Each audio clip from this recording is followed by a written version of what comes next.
I think every game I'm trying to get pretty physical.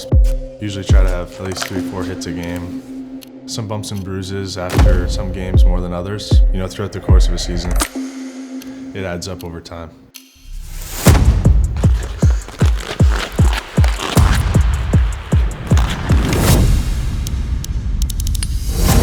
Once you turn pro, you go from playing 50, 60 games to 70, 80. Making sure you're maximizing your opportunity by recovering properly is an important piece of the game and can really make a difference between being a good and being a great player.